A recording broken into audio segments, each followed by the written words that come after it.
we constantly should be trying to get better as human beings, right? Constant improvement. But with ADHD, like with her, it's like, okay, there's nothing wrong with her. I'm using air quotes in case you're listening to this. This is something that she has that can be a positive thing in many, many ways. It makes her unique. And so it was going down that path of being able to understand then for her to be the best version of herself that she can be, and me to be a parent that's supportive and helpful and understanding of how she processes information, how she does things. And then along that path, it was you and her both looking at me and saying, oh, you're probably ADHD too. And I'm like, what? Welcome to Successful with ADHD. I'm Brooke Schnittman. Let's get started. Welcome to Successful with ADHD. Hey, Brooke. Good to be on here. Thanks for having me. Yeah, thanks for being here. And for all of the listeners out there, this is a very special guest. Austin happens to be my business coach, and he has helped me level up my business for many years in coaching with Brooke for the past 4 years, I believe, in his company. I am just so grateful for all of his insight and help. And Austin also has suspected ADHD with a child with ADHD. So I am interviewing you today to give us some perspective into what that's all about and what that's like for you, and also to share how you help people like me with ADHD through your business coaching. Yeah, it's funny when I said, thanks for having me on. I feel like that's just the standard answer you're supposed to give when you're on like a podcast or a radio program. It's just like, thanks for having me. So exactly. Like we need to come up with a new answer or a new response. Yeah, I need something new with this, but no, the pleasure's all mine. Yeah, exactly. I started answering that way when there's like, we have a question we ask clients. So what are you great at? And I started putting my answer down as everything. I have no weaknesses. No, except for the ones that Brooke points out. So who's coaching who here? Okay, continue. It's hard to believe it's been 4 years like with that. I know you and I were analyzing data from before and how much you've grown, and just as a company and as a leader, especially, I think that's been the biggest thing that I've seen from you is just how you've changed as a leader in your organization and how you interact with your team. Funny, I never really knew a whole lot or paid a lot of attention to ADHD until I started working with you. It just wasn't something. And like you, I have an education background. I taught high school, math for 6 years. And it just was, I taught in the private sector. In the private sector, we just don't have the resources to handle extreme cases. So we don't deal with it a whole lot. And so it wasn't something I paid a lot of attention to until we started working together. And then my oldest is almost 17. Man, I feel old saying that. You started young. But she's 17. And I remember, actually, it's funny. We were at a workshop with you, and my oldest didn't know you, and you were across the room, and she looked at me and she said, that lady over there has ADHD. And I said, how do you know that? And she's like, because of this, and this. Like, she knew the markers for it. And I said, how do you know that? And she's like, because I have ADHD. I'm like, since when? Like, and she kind of had self-diagnosed herself. She's a researcher, and you know my daughter. And she had self-diagnosed her and kind of put me on that path of, okay, I need to understand this better as a parent, understand kind of how she processes and how things happen. I've owned a business now for a long time. As a business owner, you're always solving problems. And so when you come home, that often translates to the personal side, because you walk in the door having literally all day long solve problems. We talk about that's what management is solving problems. Right. And then you walk into your house and you immediately start solving problems, and some problems that you're just not equipped to solve, with it. Or people don't want you to solve it. They just want you to listen, right? Right. Or as well, it's not a problem that needs to be solved. Right. And I think with ADHD, we constantly should be trying to get better as human beings, right? Constant improvement. But with ADHD, like with her, it's like, okay, there's nothing wrong with her. I'm using air quotes in case you're listening to this.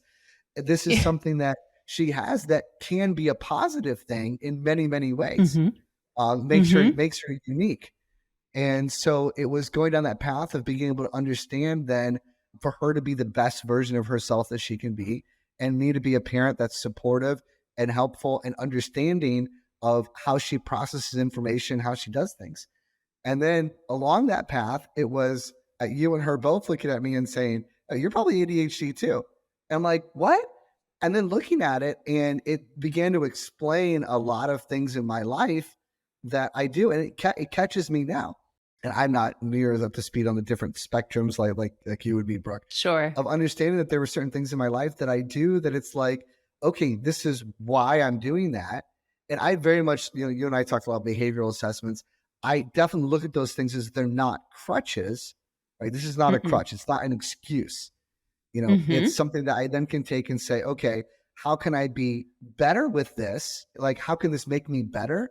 And how can I, not use it as a crutch? Not when that starts to happen, what tools, what things can I do to, not fall into that trap? That makes sense. For I example, love like I'm that. not a very social person. So that's not an excuse to not talk to people. It's funny. My kids have been with me Mm-hmm. lately. I'm talking to everybody in public, and my kids are like, why do you keep talking to everybody? And I'm like, because I'm trying to break out of my box. Trying to be social. I'm trying to be social. I'm not. Or like I went hiking in Colorado this last weekend, and I didn't make a plan. I always plan everything out. And I was talking to Mm-hmm. Gary, and he's like, what are you doing? I'm like, I have no idea. He's like, what do you mean you have no idea? You always have a plan. I'm like, no, I'm trying to develop that side Be of me of not spontaneous. over plan things and be spontaneous. And so with Yes. ADHD and myself and my daughter, it's about understanding it in a way that we can look at the positive sides of it and the strengths behind it and say, how can she Mm-hmm. utilize that? And how can I utilize that better? And at the flip side of Mm-hmm. things, how can we, the things that we slide into, make sure that we're self-aware of those things and not allowing us to put us where we don't want to be. And so that's been kind of my journey of ADHD and working with but interact with my daughter on that, learning Yeah. about myself and the different aspects of that. But you know what's so interesting too is that typically parents realize they have ADHD when their children are diagnosed. It's very hereditary. But in this case, it was Jalen who told you that you have ADHD. Yes. It's like she's a magnet for that. Yeah, it's funny. She can notice. She notices it right away with it. I think the ADHD though is what I'm very attracted to entrepreneurship and business ownership. Mm-hmm. And it's funny. I do a lot with behavioral assessments and predictive index Mm-hmm. and things like that. As I'm a certified coach with them and do a lot with that. You've helped me so much with that. Yeah, people ask me in PI like, what's the marker for a business owner? And there's certain ones that kind of tend to be more that way, but mine is the opposite of it. Like my Mm-hmm. behavioral assessment doesn't explain the entrepreneur business side of me.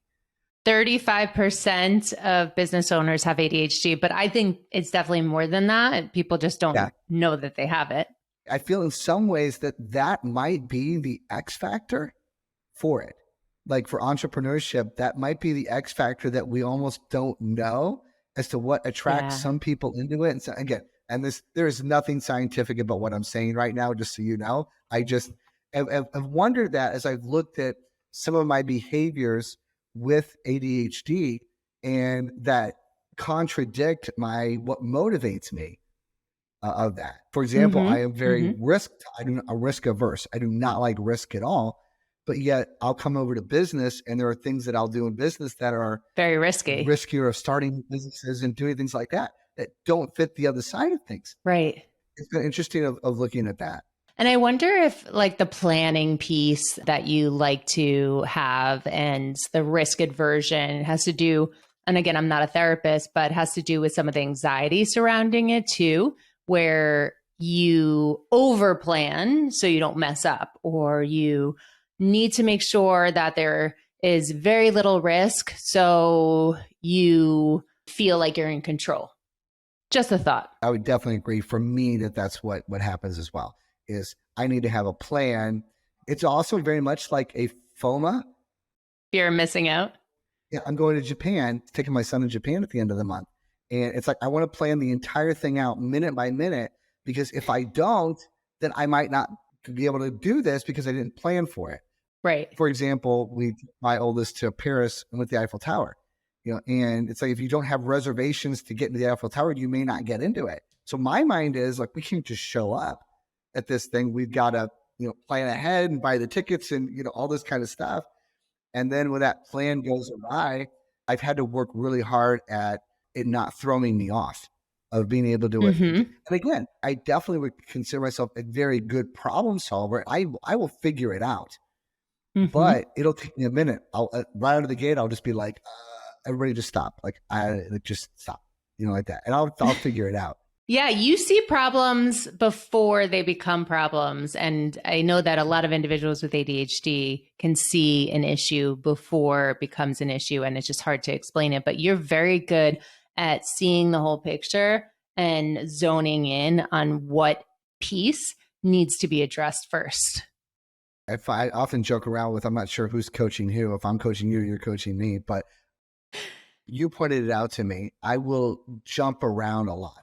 I will shift gears from one to the other. Right. We have an hour-long meeting, and 30 minutes is us just, shooting the, what. Right. And so I've become even more structured of my day. And what I've added to it is a lot of time blocking.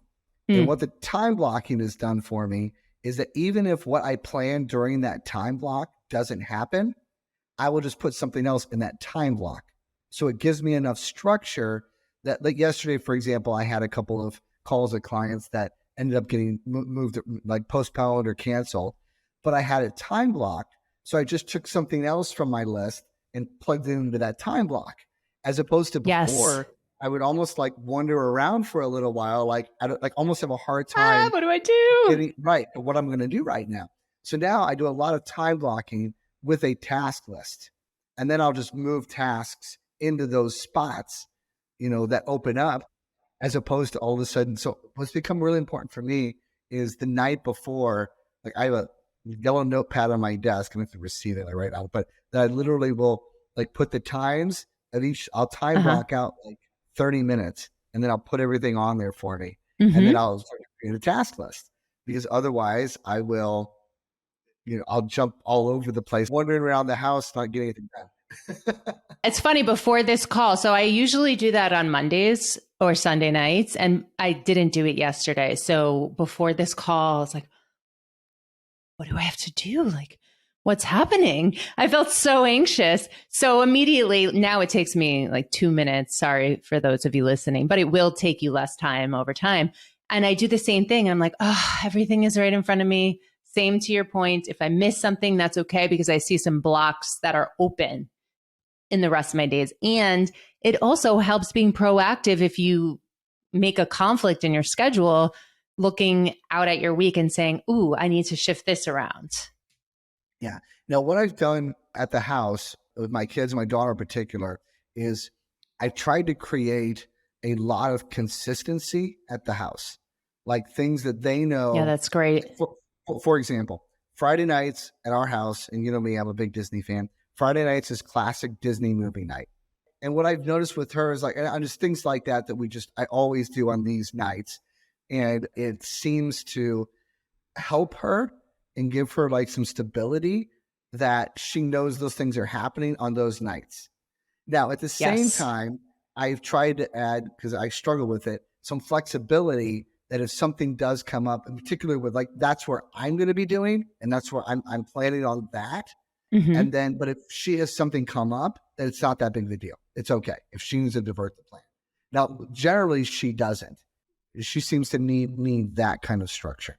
Yeah, consistency is super important as far as knowing what to expect. Transitions are very difficult for individuals with ADHD. And I think that's helpful with Jaylin on Fridays to have that routine. And even with my kids, if something is changing, to give them that notice beforehand so they're not surprised when it happens. Of course, we can't control every surprise that comes up, but having that schedule out in front of them so they know what to expect is huge. Yeah, I've noticed with her that it's not so much about when there is a change, it's not so much why the change happens as knowing what the change is what she seems Hmm. to like. I used to try to explain to her why I was changing something, why we were having hamburgers instead of tacos. And it wasn't so much about the why, it was about the what. As long as she seems to know what things are, then the why is not as important to her. It's just what Mm. it is. She almost like doesn't even Okay. seem to care. Okay. If you'll let me, I'll turn the conversation a little bit though to you as to what can you tell me things that I should be doing with her. Ooh, this doesn't typically happen when I'm interviewing someone, and I'm happy to share. So, every child with ADHD is different, right? So, Jaylin, she likes the what, but she doesn't care about the why. A lot of us with ADHD do care about the why. So, she is unique in some aspect there. But I think you're doing a great job, and just being able to ask questions and listen from a place of curiosity, because ADHD or not, everyone is different. And as long as their needs are being met emotionally, physiologically, psychologically, they're going to feel safe and they're going to feel connected. So just showing her love and empathy. And if you're not sure about something, asking for clarification and knowing that your journey is going to be different than hers. And she's taken a different journey than you so far and has proven to be different in that sense. So just being open minded. Yeah, I've noticed that, and that took me a little bit of getting used to. I'm not a real touchy feeling person, Mm-hmm. but there are times where she wants to be very close to me. And then there are times where it's don't touch me. And I think it's her own self awareness. She's gotten very good at communicating that to me. And initially Mm-hmm. out of the gate, you want to walk up and just, put your arm around your daughter, give her a hug, things like that, kiss her on the cheek, things like that. And initially I was like borderline offended. And at the same time, I was like, okay, stop. But she doesn't want to be touched. It's okay. Like, but just I'm being like vulnerable here. Like, it's rude. It's like, Right. well, why are you being that way with me? Like, I'm your dad. Right. It has nothing to do with you. Right. I had to realize that there were times that it was she'll, and then there's times where she will just walk up to me out of nowhere and just give me a hug or want to just stand close to me. And it's been interesting because it's not been predictable. There's Mm. been instances where I would have thought that like, for example, in a busy, noisy type place where maybe she'd want to be near me and she doesn't want to be. She wants to be by herself. Yeah, she's overstimulated with those types of places, and she Yeah, needs some place by herself to calm down right. and get herself together. But then there's other times where it's almost the same scenario where she literally wants, like, she'll want to stand like right behind me, like where she just can look at my back and where she wants to be Mm. like touching me and close to me. So it's been something for me of being open to what does she need in that moment, because it's not easy for me to predict or to know. I sometimes think she does and sometimes think she doesn't. And she and I have had to learn, like, props to her because she's done a fantastic job of getting to the point of verbally saying, Dad, don't touch me right now. And me being receptive of that and saying, okay, no problem, whatever you need. But at the same time, she's able to come up and say, hey, I need you to hold me right now. I need you to hold my hand. She's a very Oh, affectionate child. Like, she's been very good at vocalizing what she needs in those moments. And I don't like pat myself on the back because it's been a journey of getting there for me, but of being really open and receptive to paying attention to what she needs in that moment and then adjusting, to that as well. isn't that a relationship in general? We're never going to be able to predict people's minds. And intimacy for ADHD is really challenging because sometimes we just don't want to be touched. Sensory issues, emotional, hormones, overstimulation, understimulation. And sometimes we do want that intimacy and that connection. So I think you're doing a fantastic job in that sense. And nothing is going to be perfect. And when you think you figured her out, well, guess what? She's changed again. You've been doing a fantastic job, and none of your children are alike. right? You have 4 children. Is that correct? That's the fun part of being a parent is you would think that they'll all be similar in some ways to each other, and they are all so completely different. One of Hmm. the challenges, and this is probably off topic of ADHD, but of parenting, I find is just being able to give each of them individual time. I text my 12-year-old the other day. I said, "Hey, you and I haven't really spent a lot of time, just one-on-one." I said, "I'll be home, Thursday." I said, "Let's go out Thursday night and go do something you want to do." She likes to shop. Hmm. And then I'm offering to take her to like a high-end department store. And she's like, "I want to go to Old Navy." I'm like, "Okay." Oh. Oh, it's comfortable and inexpensive. So, how would you say you transition then from being a business owner and CEO and COO, depending on the business you're in, Yeah. being super organized and planned there, and then coming home and trying to figure things out? Um, it's funny because I can tell you exactly what it is. I walk in the door and when the kids, so I share custody with my ex-wife with the kids. So there's that addition to it as well of kind of just navigating all of that. It's funny because what I do is I just look at myself and I say, breathe. It's just something will It's all happen. you can do. To your point, I'm in Dallas, Texas right now, based out of the Chicago area, and I travel every week working with businesses.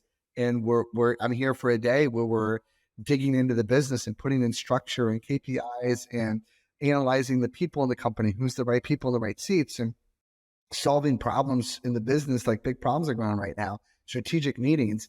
And then I step foot into the door with, 16, 13, 12, and 8, right? And it's a completely different world when I walk in the front door of my house Hmm. than when I just got off the plane from.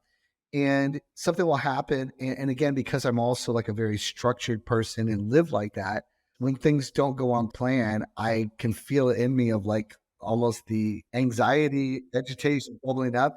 And I'm literally like, just breathe, just stop and breathe, like that. Good for you. I have that room in there now that's kind of quiet, my living room, and I just like will sit down there for a minute and just like breathe. Doesn't take long, like or something will happen, like just calm down, breathe. It'll be okay, and just give it a minute. It's that count to 10, or whatever numbers you Yeah. can do. Well, so you have a space that you go to that helps you decompress and calm your nervous system.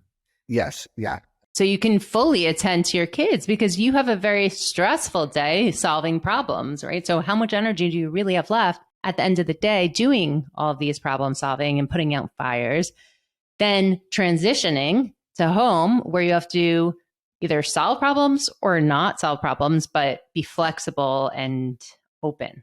that's the biggest struggle for me is not solving the problem. As a parent, there's that side of you that wants to solve all your problems for your kids and then they have the easiest path possible and then not to struggle, Yeah. even though that's what they need because we all struggle. Like to get to be the people they need to get to, they need to have those struggles. And two, being a business owner, just period as a business owner, and the calls from your team are to solve a problem. I mean, usually your team's calling you because they need you to solve a problem, not just because they Sure. don't need anything. So you're solving problems at work, as a business owner. The job side of me that I have in the consulting company is solving problems that I do literally all day, every day. That's all I do. And then it's walking in with the kids and it's that, or into just home life in general, of that transitioning from solving problems constantly, every phone call all day, to they're not necessarily looking for me to solve this problem or not solving the problem for them because they need to solve it themselves, but just being there. Yeah, they need to use their own executive functions. It is a very hard transition as a parent, business owner. I mean, all of it. I mean, all of them are hard. Of to saying, let me not solve this problem. Let me let them do it. Don't bring your work home. Yeah, yeah. It's okay that they struggle. It's okay they fail a little bit. Things like that. And that's part of the process. Yes, not everyone needs a trophy. It's okay to fail. Yeah. Absolutely. So, what I think is so wonderful about bringing it back to the business for a second, the weekly check ins that we do on Fridays to go over our numbers, just for anyone listening out there. so many people since you and I have started to work together, and Sharper has, hopefully you don't take all of my ADHD coaches out there in the universe, but you probably will because they'll want to work with you after this call. But so many ADHD coaches and companies have come to me. How did you do it? Like, what do you look at? Bah, bah, bah, bah, bah, bah. So Friday meetings, looking at the right numbers, making sure everyone's in the right seat, delegating correctly, but having that accountability from you is huge, because if you and I didn't have that meeting scheduled on Fridays, I probably would never look at the numbers. And that issue that you and I were dealing with Google, not having accessibility on Google and the lead flow being down, I would have probably not realized what that was had we not kept a close look. And as ADHDers, we usually see big picture. We don't stay as focused on the numbers and the mundane stuff. It might not be as exciting to us, especially if there's no reward and no thrill in it. So I think it's so helpful, not only the tools that you give, but having a second set of eyes, but also having that accountability weekly. Yeah, business owners as a whole, we often, because we're so entrenched in our business and doing the work of it, that we rarely stop to look at those things. We're making reactive decisions to what happened in the day, or because we don't have time, we're not seeing a problem and then really stopping and identifying and solving that. Let me back up. We're solving the problem, but it's usually not the right solution because we didn't take enough time to identify what the problem was. Sure. So it's more reactive based on quick feelings. Like, for example, and I don't know what the solution would have been that we're talking about, but it made us stop and ask other questions besides just like throw more money at it. And then we were able to quickly find out what the problem really was and solve the problem. But there's all kinds of things going on in business financially. I mean, you've got multiple departments. You've got sales, you've got marketing, you've got finance department, you have an operations department. There's so much going on that if you don't have measurables in place, if you don't have, and I say this, managers, when you're managing a business, not working in it, when you're managing it, you're auditing, you're training, and you're solving problems are the three things that you're doing. And if you find that you're not doing, the stuff you're doing doesn't fall into one of those three buckets, you're not running a company, you're doing a job. You're a contractor. Yes. Exactly. Yeah. And so with us, it was, it's those weekly meetings, those weekly check-ins are about, we just added, some of your team members to that meeting. Why? To increase communication, because we're having those meetings, we're stopping. What I find out often with businesses is that a problem comes up and we go knock on their door or their office, or we call them out of nowhere. Well, as soon as you do that with somebody, they're immediately on the defensive. Defense, like, out of nowhere, you right? Call them and you say, "Hey, there's a problem. You didn't do this." They immediately are going to defend themselves. Well, I did do this. This is why I didn't do it. And they often, people feel attacked at that point. Like, you call me out of nowhere and it's an attack. But when you put an organized meeting in place that's structured, that's at the same day, the same time, there's an agenda to it. And back to what we're kind of talking about now is there's an expectation as to what's going to happen and when it's going to happen. It's so much better. We came to this meeting to discuss this point. We were going to talk about this today because we didn't hit the goal this week. And it changes the whole conversation from everybody being defensive to what's the solution and what's the action item that we're now doing to move forward and to move the company forward. Yeah, working together as a team. And as an ADHDer, I hated when bosses would do that to me. They would just throw something on unexpectedly. And I know sometimes I slip. And if there's a real emergency, of course, I'm going to bring in a team member and say, what's going on? Right. But for the non-emergency things, if I throw something at my assistant or my salesperson or marketing or a coach, they're going to be out of whack a little bit. So it's helpful to keep that relationship good. And in the neurodivergent space, also to know what to expect, coming back to Jaylin, like knowing there's a routine and you're going to discuss that together. And it's helpful for me too, because then I'm accountable to that department. So I know that I'm checking in with them also to go through those stuff. Yeah. Probably the number one feedback I get from team members on a team, not the leaders or the owners, but the team, is I don't know what the vision is. I don't know where we're going as a company, and I don't know what's expected out of me are probably the two biggest things. And so we can eliminate those of showing them what the vision is, where we're going as a company, and then what the expectation is, which again kind of goes back to the process. Like, do you have a process so they know this is how it's supposed to be done? And second, what is the measurable? Like, how many are they supposed to do? How fast are they supposed to do it? Like with your company, one of the things we started measuring early on was percentage of our active clients that were being seen. And I remember that we talked about that. It was kind of low. It was. And we said, well, what are we going to do about it? And what we decided first to do was just to alert all the coaches as to what the expectation was. And each week, let them know where they came in at. And if you remember back, that was couple of years ago, we never did anything after that. It literally fixed itself once we said, here's the expectation, and here's every week the measurement. And once they knew that, they fixed it themselves. They just didn't know what the expectation was. And again, we never had to really deal with it. I don't think we've gone 2 weeks of falling below that goal without us knowing why it had gone. There are things that happened that were why, but we always knew why. They just automatically fixed it themselves because they knew what the expectation was then. Absolutely. And they know that there's that accountability piece, but no micromanaging that needs to happen in between. Yeah. So I think that we really hit the nail on the head here. It's that no two people are alike, and you have to meet people where they are and ask them what they need in the moment. And that's any relationship, whether it be with your daughter, whether it be with a significant other, whether it be a friend. We can't read people. They have to be able to communicate that to us. And also just having that accountability and that second set of eyes, being able to talk through things, have accountability, and to have a mentor who can help you through these things. And I'm just going to say, for all of those of you listening, that first year that I wasn't working with Sharper, I remember I met Gabe, my husband, and he was like, how are you tracking your leads and your clients? I'm like, huh? What are you talking about? He goes, look at all this. Like, I had written pieces of paper and I would put it into a filing cabinet. So we just went through and made a list on a legal pad. And there were like hundreds of people. He goes, what are you doing with all this information? I'm like, nothing. And that's where the bell went off. And I was like, oh, in order to expand and grow this business, I'm going to need processes and procedures and plans. And I need that also to have my employees and contractors build trust. So, yeah, exactly.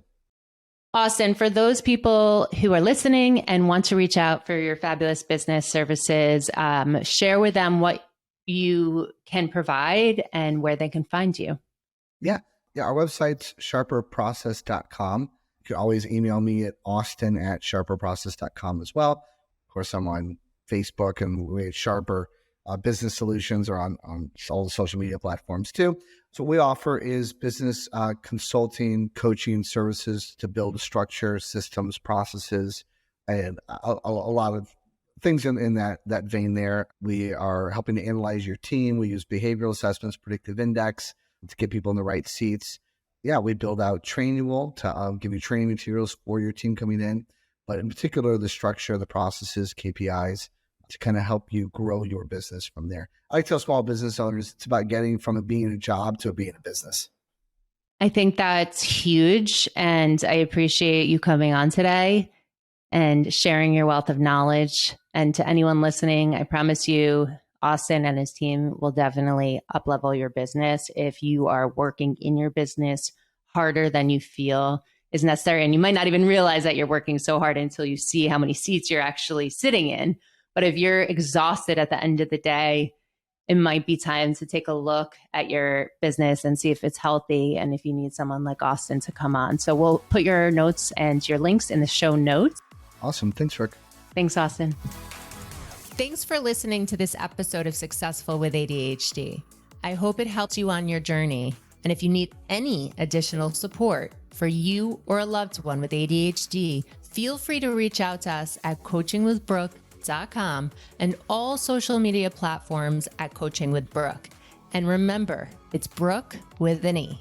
Thanks again for listening. See you next time.